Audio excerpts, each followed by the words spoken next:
autre propriété de la famille Toulouse-Lautrec, située à quelques kilomètres d'Albi, le château du Bosc, où le peintre passa une grande partie de son enfance et où il aimait revenir souvent.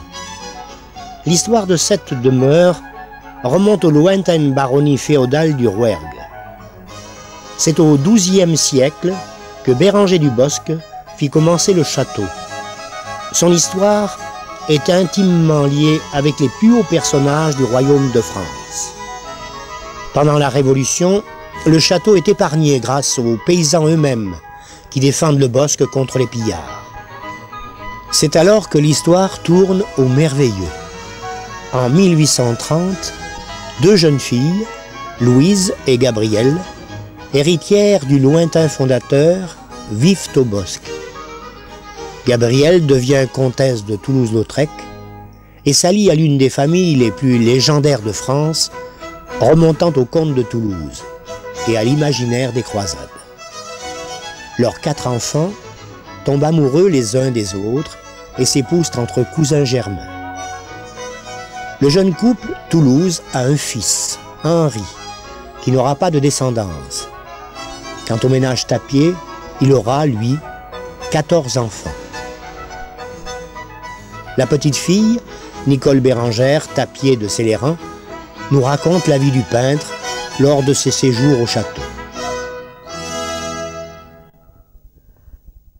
Voilà, alors ici vous vous trouvez au château du Bosc, la demeure familiale de Lautrec. Nous savons tous que Lautrec est né à Albi le 24 novembre 1864.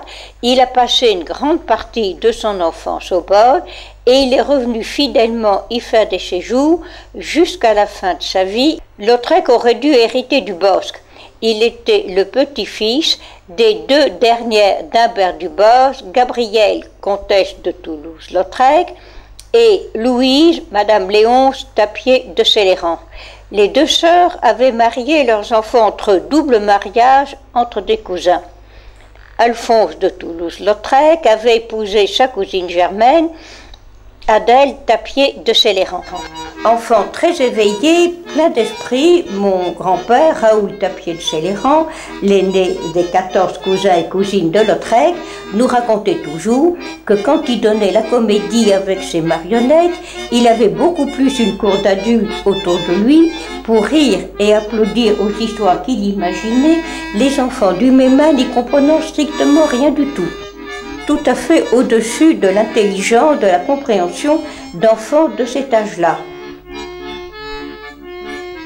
Sur le tapis, un échantillon des dessins de Lautrec enfant. Nous remarquons d'ailleurs la palette, son crayon pour dessiner.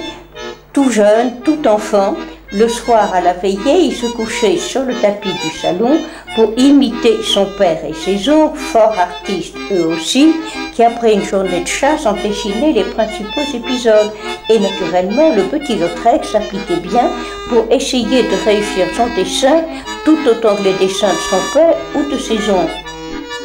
Le voilier que Lautrec a sculpté vers l'âge de 13-14 ans après son premier accident.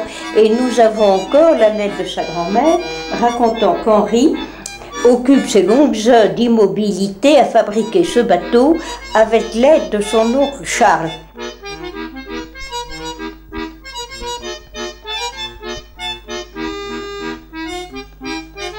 Au Bosc, on peut voir la chapelle du jardin construite en 1880. Lautrec avait 16 ans à l'époque, mais la chapelle était avant le petit oratoire aménagé dans la tour où Lautrec enfant a servi la messe.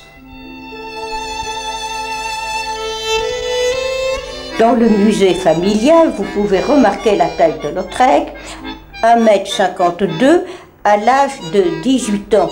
Ce n'est pas grand, ce n'est pas non plus ce que l'on peut appeler un nain.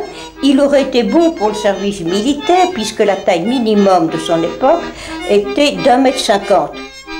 Et Lautrec, avec sa passion du crayon, ce n'était plus un enfant à cette époque-là, c'était un adulte, a donc crayonné et caricaturé sur les murs.